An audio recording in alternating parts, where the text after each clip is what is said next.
Welcome friends, कैसे हैं आप सभी। एक बार फिर से मैं आशीष पांडे आप सभी का स्वागत करता हूं आपके अपने ट्रिकी चैनल जिसका नाम है ट्रिक टॉक क्लासेस, जहां सिर्फ बात होती है उन इम्पॉर्टेंट टॉपिक्स की जो एग्ज़ाम में आते हैं और आते हुए भी गलत हो जाते हैं, जिसमें थोड़ी बहुत भी कन्फ्यूज़न रहती है। तो इस चैनल पे सारी कन्फ्यूज़न को करते हैं दूर, छूमंतर करते हैं और हर वो इम्पॉर्टेंट टॉपिक जिससे एग्ज़ाम में आना ही आना है उसको इतना पक्का कर देंगे ट्रिक के माध्यम से कि एग्ज़ाम में आपने क्वेश्चन देखा और आंसर लगाया, जैसे कि पिछली कई क्लासेस में मैंने किया है। उसको आप जाकर के भूगोल की, संविधान की और भी हिंदी की, है ना, और जो शिक्षक भर्ती की तैयारी कर रहे हैं उनके लिए बाल विकास के वो टॉपिक्स जो बहुत इंपॉर्टेंट हैं, बड़े बड़े हैं, उसमें नाम नहीं याद कर पाते, उसकी भी ट्रिक पिछले वीडियोज़ में मौजूद है। तो आज एक बहुत ही धमाकेदार क्लास है आपके लिए। बहुत ही इंपॉर्टेंट टॉपिक है अक्षांश और देशांतर रेखाएं। इसको लगभग बहुत लोग जानते भी होंगे, लेकिन फिर भी आज जो है ना, लट्टू और पहिए की ट्रिक से ऐसा याद कराएंगे कि कभी भूलेगा नहीं। लट्टू भी सबने बचपन में खेला होगा और पहिए से भी खेला होगा, ठीक है। तो इन दोनों से याद कराएंगे, कन्फ्यूज़न हो जाएगी दूर। आइए शुरू करते हैं क्लास को। अक्षांश और देशांतर रेखाएं होती क्या हैं। सबसे पहले हम जान लेते हैं कि जो हमारा जो विश्व है, विश्व बहुत बड़ा है। हम जिस ज़िले में रह रहे हैं उस ज़िले से क्या हम सबको सबको देखे ले रहे हैं क्या? सब पे घूम आए, हर महाद्वीप पे चले गए क्या? नहीं। क्या अमेरिका टहला है, जापान टहला है? नहीं। हम कैसे उसके बारे में, उस भूगोल को, ज्योग्राफी को कैसे जान सकते हैं? उसको हम जानते हैं किसके माध्यम से? उसको हम जानते हैं ग्लोब के माध्यम से। ठीक, ग्लोब के माध्यम से जानते हैं। यानी कि ग्लोब क्या है? ग्लोब जो है वो हमारी धरती जो है उसका एक प्रतिरूप है, उसका एक मॉडल है। या हम एक तरह से कह सकते हैं कि ग्लोब ही देख करके हम आइडिया लगा सकते हैं कि भौगोलिक संरचना कैसी होगी, ज्योग्राफिकल स्ट्रक्चर कैसा होगा वर्ल्ड का। तो ग्लोब एक तरीके से वहम है, एक तरह से वहम। लोगों को वहम नहीं हो जाता है कि हाँ कुछ वहम है, तो कि किसी चीज़ के होने का वहम। तो ग्लोब एक तरह से जो है विश्व की ज्योग्राफिकल स्ट्रक्चर के लिए एक वहम है। मैं इसको बार बार इसलिए वहम शब्द का इस्तेमाल कर रहा हूँ क्योंकि जो ग्लोब है उसका जो सर्वप्रथम जो उसके निर्माता हैं उनका नाम ही है मार्टिन वहम। ठीक है, देखिए पहली ट्रिक से मैंने आपको एक चीज़ बता दी कि ग्लोब के निर्माता कौन है। Who is the founder of globe and name is Martin वहम। क्योंकि ग्लोब एक तरीके का वहम है विश्व के स्ट्रक्चर के लिए, इसलिए इनके निर्माता कौन है? मार्टिन वहम। इसको तो याद ही हो गया होगा आपको। आइए आगे बढ़ते हैं। पृथ्वी हमारे सौर मंडल का सदस्य है जिसका भौगोलिक अध्ययन हम एक नमूने से करते हैं जिसे ग्लोब कहते हैं, यानी कि वहम। मार्टिन वहम इसके वो हैं। अब इस पे क्या करते हैं हम लोग, कुछ काल्पनिक हाइपोथेटिकल, ठीक है, लाइंस खींच देते हैं जिनको अक्षांश और देशांतर रेखाएं बोलते हैं। अभी दोनों को क्लियर करता हूँ लट्टू और पहिए के माध्यम से कि ऐसे ऐसे खींचेंगे तो क्या होगा, या फिर ऐसे ऐसे खींचेंगे तो क्या होगा। इसी में सबसे ज़्यादा कन्फ्यूज़न रहती है। अभी दूर होगी कन्फ्यूज़न। आगे बढ़ते हैं। आप देखिए अक्षांश रेखाएं यानी कि लैटिट्यूड लाइंस। अभी इसको छोड़िए, आपने बचपन में लट्टू खेला होगा, लट्टू में खेला होगा। तो लट्टू में आप देखिए, कभी भी लट्टू में धागा कैसे लपेटते हैं? ये देखिए बनी हुई है, ये डिज़ाइन बनी हुई है, ऐसे ऐसे ऐसे। लट्टू में हमेशा ऐसे ही लपेटते हैं, ठीक है, राउंड अराउंड करते हैं ना, ऐसे ऐसे कभी नहीं लपेटते। लट्टू में धागा कैसे लपेटते हैं? लट्टू में धागा हम लोग यूँ लपेटते हैं, ऐसे ऐसे। तो जो इस तरह की रेखाएं हैं, ये लाइन्स हैं जो एक दूसरे के ऊपर पड़ी हुई दिखाई देती हैं, एक दूसरे से पैरेलल होती हैं, वही है आपकी लैटिट्यूड लाइन्स या अक्षांश रेखाएं। ठीक, अक्षांश रेखाएं। अब इस एक ये जान लीजिए कि अभी तो मैंने पहले ही कहा कि मैं ट्रिक बताऊंगा, लेकिन कभी कभी क्या होता है कि ट्रिक याद एग्जाम में नहीं रह पाती, इसलिए पूरी डिटेल भी दूंगा और ट्रिक तो बताना ही बताना है, वो अंत में मिलेगी आपको। ट्रिक से अभी जब आप इसको पूरा समझ लेंगे तो फिर जब ट्रिक पढ़ेंगे तो आपको बहुत आसानी से याद हो जाएगा। थोड़ा समझने की ज़रूरत है यहाँ पे। अब आप एक काम करिए, लट्टू लीजिए, लट्टू को बीचों बीच आपने पहला बीचों बीच एक आपने जो धागा है उसको लपेट दिया। तो जो बीचों बीच आपने धागा लपेट दिया, यही बीचों बीच उसके मध्य वाला, इसी को भूमध्य रेखा बोलते हैं। इसी को क्या बोलते हैं? भूमध्य रेखा बोलते हैं। यानी कि ये आपका जो है पृथ्वी है और पृथ्वी के बीचों बीच आपने लपेट दिया एक धागा लट्टू की तरह, वही आपका भूमध्य रेखा है। अब इस भूमध्य रेखा के ऊपर आप चले गए, वहाँ पे आपने लपेट दिया 22.5 डिग्री पर, 22.5 डिग्री पर, और इसके नीचे लपेट दिया एक धागा। तो ये क्या हो गया? 22.5 डिग्री ऊपर वाला कर्क रेखा हो गया और नीचे वाला मकर हो गया और बीच वाला भूमध्य या विषुवत या इक्वेटर, ठीक है, इसको बोलते हैं। जैसे कि लिखा हुआ है कि पश्चिम से पूर्व की ओर खींची गई सभी काल्पनिक रेखाएं अक्षांश रेखाएं होती हैं। द हाइपोथेटिकल लाइन विच पश्चिम से पूर्व, हाँ, from west to east the lines hypothetical lines is known as latitude lines. कुछ लोगों ने कहा इंग्लिश में भी सब बता दीजिए, अच्छा लगता है, तो वही मैं बता रहा हूँ कि वेस्ट से ईस्ट की ओर खींची गई, मतलब ऐसे जाएगी। ये आपका जो है ये ग्लोब है, यूं ऐसे जाएगी इधर की तरफ, पश्चिम से पूर्व की तरफ, तो अक्षांश रेखाएं, और फिर लपेट देंगे। बीच में एक लपेटा मारा भूमध्य रेखा, उसके ऊपर 22.5 डिग्री पे चले गए, वहाँ पे एक लपेटा मारा कर्क रेखा, उसके जस्ट नीचे भूमध्य रेखा के नीचे आ गए 22.5, वहाँ पे एक लपेटा मारा, वो क्या हो गया आपका मकर रेखा। और ये लट्टू का जो ऊपरी वाला भाग बोलते हैं इसको नॉर्थ पोल बोलते हैं। लट्टू के ऊपरी वाले भाग को नॉर्थ पोल बोलते हैं, यानी कि उत्तरी ध्रुव, और नीचे वाली जो है इसको बोलते हैं साउथ। ठीक, उसी तरीके से ग्लोब में क्या होता है, ऊपर वाले को बोलते हैं उत्तरी ध्रुव और नीचे वाले पॉइंट को बोलते हैं दक्षिणी ध्रुव। ठीक है, हमारा जो भारत है वो किस गोलार्ध में है, ये भी सवाल पूछा गया है। तो जब आप लट्टू को 20 से भाग कर देंगे, भूमध्य रेखा आ जाएगी, तो जो उसके ऊपर भाग है वो कौन सा हो जाएगा, वो नॉर्थ हो जाएगा, यानी उत्तरी गोलार्ध है, और उसके नीचे वाला कौन सा हो जाएगा, वो साउथ हो जाएगा। तो हमारा इंडिया जो है वो भूमध्य रेखा या विषुवत रेखा के ऊपर है, यानी कि किस में आ गया, वो उत्तरी गोलार्ध में आ गया, गोंडवाना लैंड में बोलते हैं जिसको, गोंडवाना लैंड। ये क्वेश्चन आता है, इसको आप याद करिए, गोंडवाना लैंड और उत्तरी गोलार्ध में हमारा इंडिया है। उम्मीद है लट्टू से अक्षांश रेखाएं तो आपको क्लियर हो गई कैसे खींची जाती हैं। आइए आगे बढ़ते हैं, कुछ और जानकारी ले लेते हैं। जैसे कि अक्षांश रेखाएं, अब जैसे लट्टू है तो लट्टू पे आप लपेटा मार रहे हैं, बीच से मारा, फिर ऊपर, फिर ऐसे लपेटते चले जा रहे हैं, नीचे भी लपेटते चले जा रहे हैं। तो अब कितने डिग्री के अंतराल पर लपेट रहे हैं, 1-1 डिग्री। अब लट्टू पे आपने क्या किया, 1-1 सेंटीमीटर की गैप पे धागा लपेट रहे हैं, 1-1 सेंटीमीटर। तो यहाँ पे उसको ग्लोब में क्या बोलते हैं, 1 डिग्री के अंतराल पर लपेट रहे हैं। ठीक है, भूमध्य रेखा के उत्तर और दक्षिण में 1-1 डिग्री के अंतराल पर 90 रेखाएं। अब जैसे कि मान लीजिए ये आपका लट्टू है, बीच में है आपका ये भूमध्य रेखा, एक मिनट बता रहा हूँ आपको, ये आपका लट्टू है, ये हो गई आपकी भूमध्य रेखा। अब इसके ऊपर 1-1 डिग्री पे ऊपर चले गए, ठीक है, तो कितनी रेखाएं खींची, 90। फिर उसी भूमध्य रेखा के नीचे आ गए, 1-1 डिग्री पर कितनी रेखाएं खींची, 90। तो टोटल कितनी हो गई, टोटल कितनी रेखाएं हो गई, टोटल हो गई 90 ऊपर 90 नीचे, यानी कि 180, और एक बीच वाली ये भूमध्य, तो टोटल कितनी हो गई, 181। 181 अक्षांश रेखाएं होती हैं, ठीक है, ग्लोब पे 181। अगर पूछ ले कितनी भूमध्य रेखा टोटल होती हैं, अक्षांश रेखाएं होती हैं, तो 181 होती हैं। ठीक, लेकिन अगर ये मान ले कि जो नॉर्थ पोल है ये और जो साउथ पोल है ये दोनों चपटे हैं, ये लाइन नहीं है, अगर इनको लाइन मानते हैं तब तो कितने हो गए, 90 ऊपर प्लस 90 नीचे और प्लस एक बीच वाला, हो गए कितने, 181।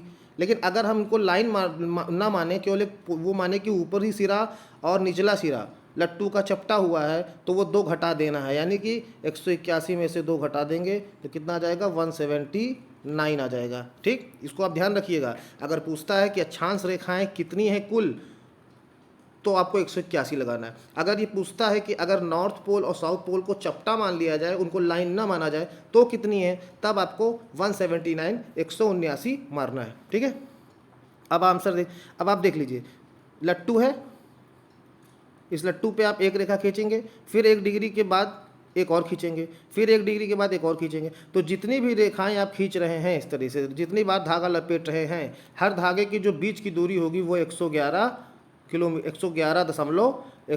किलोमीटर होती है। हर धागे के बीच की दूरी 111 किलोमीटर होती है, यानी हर 2 अक्षांशों के बीच की दूरी 111 किलोमीटर होती है ग्लोब पर। ठीक, 1 डिग्री से 2 डिग्री, हर 2 के बीच में 111 होगी। इसको आप याद करिए, समझ में आ रहा है ना लट्टू क्या है।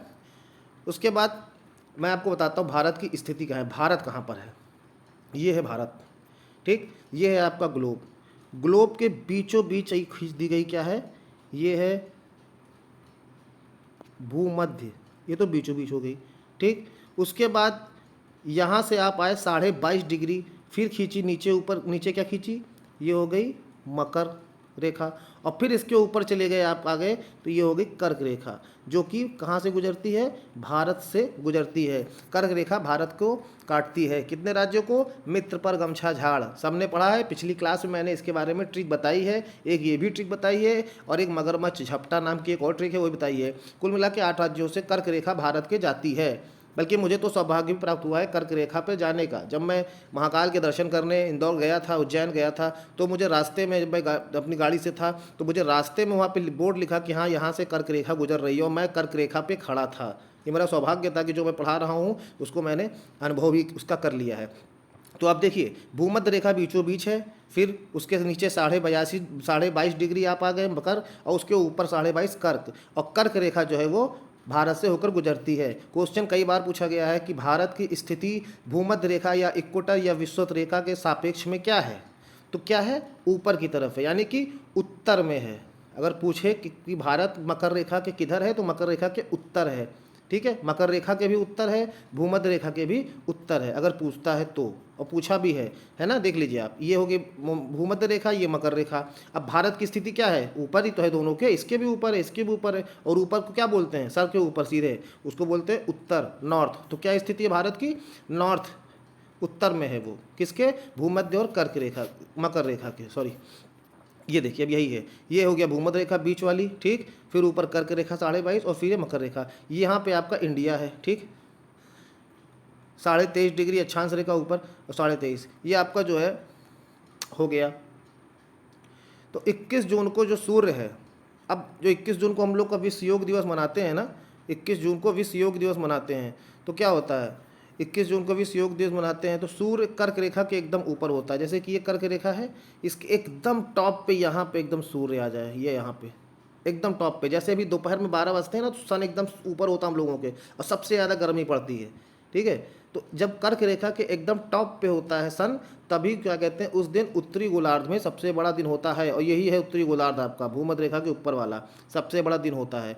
और वही जब 22 दिसंबर को सूर्य, मतलब अब देखिए पृथ्वी है ना, अब जैसे मान लीजिए कि सूरज भी यहाँ पर है, सूरज जो है, सूरज अभी कहाँ पर है, सूरज जो है बता रहा हूँ कहाँ पर है, सूरज मान लीजिए अभी यहाँ पर है, तो जब सूरज यहाँ पर है तो उत्तरी गोलार्ध में उजाला होगा, और मकर नीचे वाले भाग में क्या होगा, अंधेरा होगा। क्योंकि आप जब किसी चीज़ के ऊपर टार्च से लाइट जलाएंगे तो उस पर तो फोकस करेगा, वहाँ तो लाइट जलेगी, लेकिन जो उसके जस्ट पीछे बैक एरिया होगा वहाँ पे अंधेरा होगा। तो वही चीज़ यहाँ पर भी है कि जब सूरज यानी टार्च ऊपर है कर्क रेखा के उत्तरी गोलार्ध में, तो दक्षिणी गोलार्ध में अंधेरा होगा, और फिर जाहिर सी बात है सूरज जो है वो घूमेगा, फिर वो इसमें भी आएगा, मकर रेखा के ऊपर आएगा, तो उत्तरी गोलार्ध में अंधेरा होगा।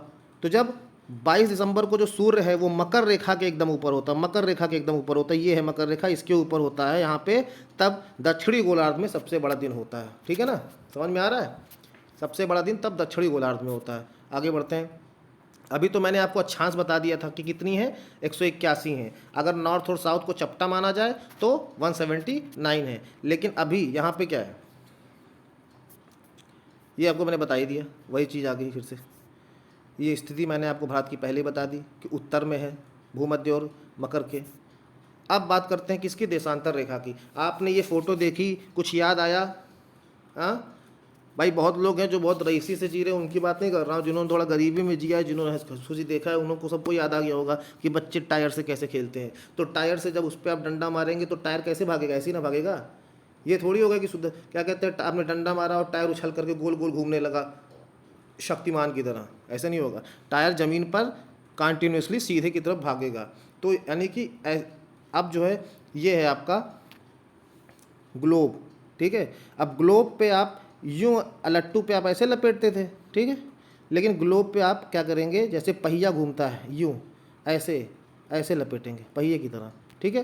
तो पहिए की तरह आप इस पर धागा लपेटेंगे, तो आपका ये जो बीचों बीच आ रहा है, ठीक है, बीचों बीच आ रहा है, ये आपका 0 डिग्री देशांतर रेखा है जो आपको दिख रही है। और जाहिर सी बात है जब किसी गोले पे आप धागा लपेटेंगे तो फ्रंट तो आपको दिखेगा, बैक में भी तो धागा जाएगा, लेकिन वो दिखेगा नहीं। तो जो बैक वाला है उसको 180 डिग्री उसको 180 डिग्री देशांतर रेखा बोलते हैं। जो हमें सामने से दिख रही है बीचों बीच वो 0 डिग्री है, और उसके जस्ट पीछे जो अपोजिट साइड में है वो 180 डिग्री देशांतर रेखा उसको बोलते हैं। ठीक है, अभी इन दोनों में कौन सी तिथि रेखा है और कौन जो है डेट बताता है, कौन टाइम बताता है, ये भी मैं आपको क्लियर करता हूँ। ठीक है, अब देखिए उत्तरी ध्रुव और दक्षिणी ध्रुव को मिलाने वाली काल्पनिक रेखा, तो ये है उत्तरी ध्रुव, ये है दक्षिणी ध्रुव। इन दोनों को मिलाने वाली काल्पनिक रेखा को, हाइपोथेटिकल लाइंस को देशांतर रेखा या लॉन्गिट्यूड कहते हैं। और अक्षांश क्या था, वो पश्चिमी और पूर्व को मिलाती थी, पश्चिमी और पूर्व को मिलाती थी और पैरेलल होती थी एक दूसरे की, वो थी अक्षांश रेखाएं। ठीक है, या लैटिट्यूड। अब ध्रुवों से मध्य दूरी जाने पर देशांतर रेखाओं के बीच दूरी बढ़ती जाती है। अब जैसे कि अक्षांश में नहीं था, अक्षांश में था एक बार लपेटा, दो बार लपेटा, तो उन दोनों के बीच दूरी रहती है बढ़ती, वैसे ही इसमें भी होता है, एक बार लपेटा फिर दूसरी बार फिर तीसरी बार, तो सब में भी धीरे धीरे दूरी बढ़ती चली जाती है। अब देखिए यहाँ पे क्या है, ये है आपका 0 डिग्री, ये मान लीजिए आपका ये नॉर्थ पोल है, नॉर्थ पोल से ये देखिए एकदम 0 डिग्री आपका आ गया, यही घूम के पीछे चला गया तो क्या होगा 180 डिग्री हो गया। तो 0 डिग्री जो देशांतर रेखा है उसको प्रधान यामोत्तर या प्रधान मध्याह्न या ग्रीनविच रेखा कहते हैं। यही जो है टाइम का निर्धारण करती है। इसकी ट्रिक आगे है, याद करा देंगे आपको। ठीक है, अब एक 0 डिग्री खींचा गया, अब हर एक डिग्री पे इधर से आप जाएंगे, जब इधर आप जाएंगे ऐसे, तो हर एक डिग्री के अंतराल पर 180 देशांतर रेखाएं खींची गई हैं। ठीक, और इधर 180 है तो जाहिर सी बात है वापस आएंगे इधर भी 180 होंगी, तो टोटल कितनी हो गई 360। भाई कुल मिला के जो ये गोला होता है, आपने पढ़ा होगा मैथ में, 360 डिग्री होता है। 360 डिग्री पूरा एक चक्कर लगाने पर, आप किसी मंदिर का परिक्रमा लगा रहे हैं तो पूरा एक बार घूमेंगे तो 360 डिग्री घूमेंगे। तो यानी कि हर एक डिग्री पे अगर एक रेखा खींची जा रही है तो कितनी कितनी देशांतर रेखाएं हो गई, 360 देशांतर रेखाएं हो गई। ठीक है, और 0 डिग्री सामने होती है जो बीचों बीच होती है, और उसके जस्ट पीछे वाली 180 डिग्री होती है। फिर 0 डिग्री जो देशांतर रेखा है इसका उपयोग समय निर्धारण में किया जाता है, इसीलिए इसको 0 डिग्री अंतर्राष्ट्रीय समय रेखा कहते हैं। और 180 डिग्री देशांतर रेखा का उपयोग तिथि निर्धारण में किया जाता है, इस यानी कि डेट बताती है, इसीलिए इसको अंतर्राष्ट्रीय तिथि रेखा कहते हैं। अब पूछेंगे आप कैसे, ये भी मैं आपको बताता हूँ। देखिए ये ग्लोब हो गया, ये बीचों बीच 0 डिग्री खींच दी गई, तो जब 0 डिग्री खींच दी गई बीचों बीच, ठीक, ना इधर ना उधर, तो जितना इधर डिग्री बढ़ता जाएगा, कितने डिग्री हो गए टोटल 360 डिग्री। अब 24 घंटे होते हैं ना, पूरा एक चक्कर लगाने में पृथ्वी के 24 घंटे वो लग जाते हैं। तो अगर आप 360 को 24 से भाग देंगे 24 घंटे से, तो एक घंटे की कितनी डिग्री आ गई 15 डिग्री। 24 से भाग दिए तो एक घंटे में कितनी डिग्री 15 डिग्री। तो अब एक घंटे यानी कि 60 मिनट में जब 15 डिग्री हो रहा है तो एक डिग्री कितने में होगी, तो 60 से 15 को भाग दे दिए, आया कितना 4 मिनट, यानी एक डिग्री की वैल्यू आ गई 4 मिनट। ये तो 0 हो गया, इसके बाद जो दूसरा खींचा गया इन दोनों के बीच कितना अंतर आ गया 4। ठीक, 4 मिनट आ गया, ये होता है 1 डिग्री बराबर 4 मिनट। ये क्वेश्चन पूछा गया है। 360 रेखाएं होती हैं 24 घंटे में, 24 से भाग दे दीजिए तो 15 डिग्री आ जाएगा एक घंटे की वैल्यू, और 1 मिनट की वैल्यू निकालने के लिए 60 मिनट को 15 से भाग दे दीजिए तो 4 मिनट, 1 डिग्री की वैल्यू 4 मिनट आ जाएगी। ठीक है, एक 82.5 डिग्री की बात करते हैं। 82.5 डिग्री रेखा, ये है 82.5 डिग्री एक रेखा है। अब 82.5 1 डिग्री बराबर कितना है 4 मिनट, तो 82.5 डिग्री बराबर कितना होगा, 4 से गुणा कर दीजिए और 1 घंटे से भाग दे दीजिए, टोटल आ जाएगा 5.5 घंटा। यानी कि जब होता क्या है कि भारत में 1 बजा है, ठीक है, भारत में कितना बजा है 1, तो लंदन में कितना बचेगा, कितना बचेगा,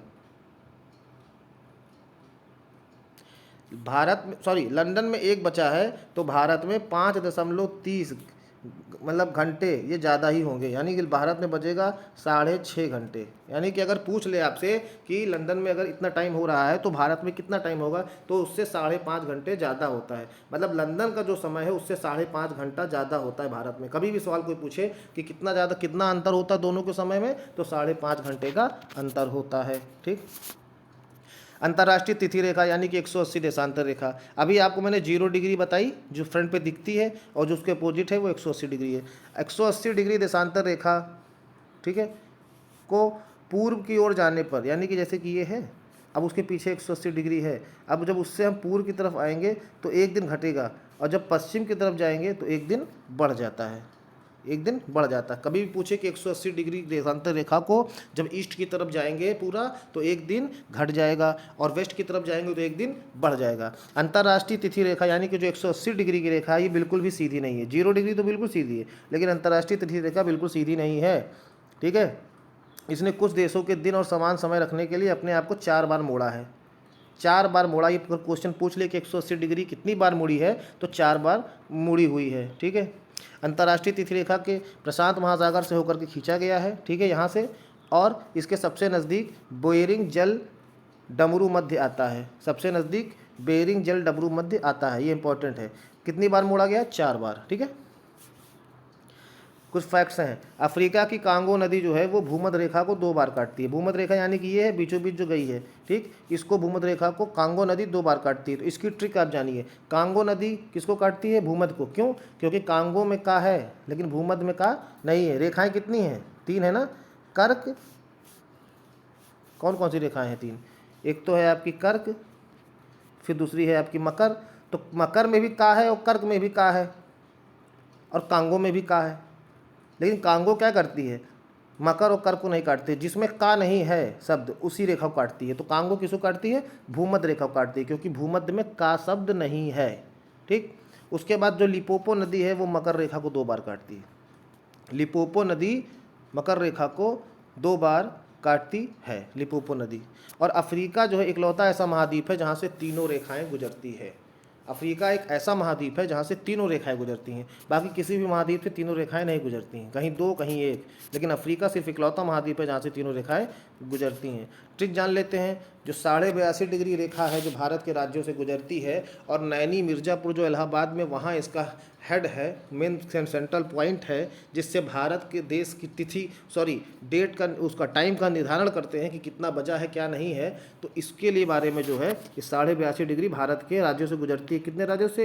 1 2 3 4 5, यानी कि यूपी एमपी 36 बार उड़े आंधी में। यानी कि यूपी फिर एमपी फिर छत्तीसगढ़ फिर उड़ीसा, यानी कि उड़ीसा, और आंधी यानी कि आंध्र प्रदेश। ठीक, आंध्र प्रदेश, यूपी एमपी छत्तीसगढ़ उड़ीसा और आंधी, ये 5 स्टेट हैं जहाँ से 82.5 डिग्री की जो रेखा है, मानक रेखा जो टाइम बताती है, वो गुजरती है। अक्षांश रेखा पहचानने जो मैंने पहले बताया था लट्टू से ना, उसकी ट्रिक बता रहा हूँ आपको। लट्टू को लपेटा अक्षत ने कई बार, लट्टू को लपेटा अक्षत ने कई बार, यानी कि अक्षत, अक्षांश रेखा। अब आप जैसे ग्लोब पे लट्टू की तरह लपेटेंगे जिसको, वही आपकी अक्षांश रेखा है। तो लट्टू को लपेटा अक्षत ने कई बार। अब ये हो गई लट्टू, बीच में आपने लपेटा, इसको क्या बोलते हैं? मध्य रेखा, तो या विषुवत रेखा। तो लट्टू के मध्य क्या था? भूमध्य रेखा या विषुवत रेखा या इक्वेटर था। फिर ये जो विषुवत रेखा है इसके ऊपर केकड़ा था। केकड़ा यानी कि कौन?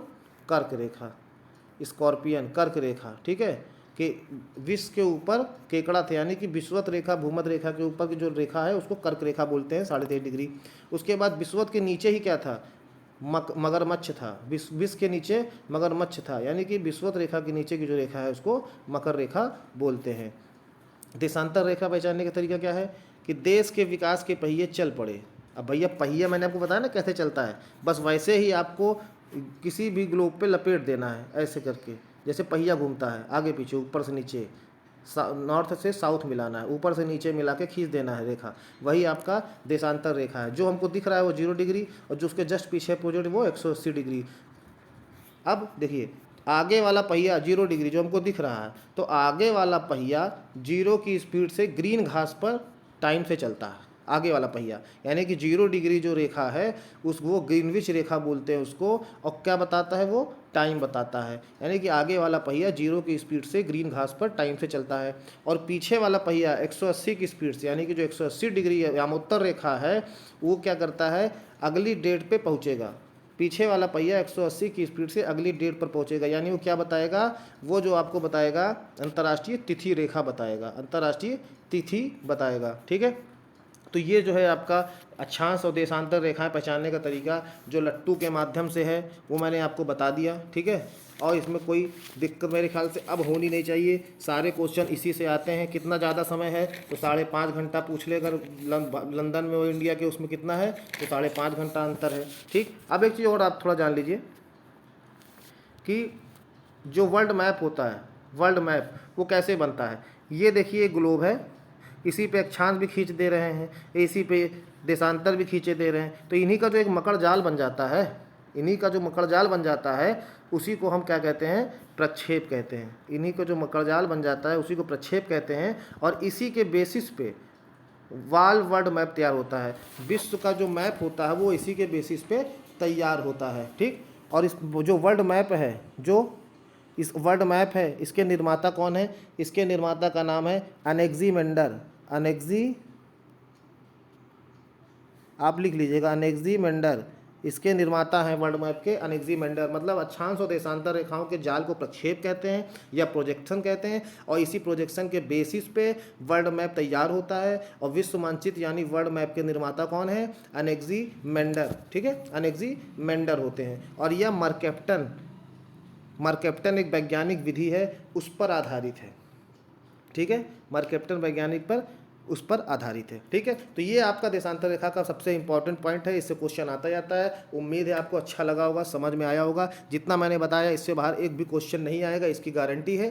पिछली क्लास में मैंने उपसौर अपसौर ये सारी चीज़ें बता दी थी, इसलिए मैंने इस बार इसको नहीं बताया है। तो प्लीज़ अच्छा लगा हो तो निवेदन है, प्लीज़ शेयर कर दें, सब्सक्राइब कर दें, अपने दोस्तों हित व्यवहारियों सबको बताएं, ताकि मेरा एक जो प्रयास है कि मैं ट्रिक के माध्यम से हर उन बच्चों तक पहुंचूं जिनको फीस नहीं है उनके पास, वो पढ़ नहीं पा रहे हैं, लेकिन उनका अगर सिलेक्शन हो जाए तो मुझे बहुत ही अच्छा लगेगा। ठीक है, तो प्लीज़ मेरे उस उद्देश्य को सफल बनाने में अपना सहयोग दें, लोगों को शेयर करें, सब्सक्राइब करें। मिलते हैं अगली क्लास में, तब तक के लिए बाय बाय, थैंक यू, जय हिंद, जय भारत।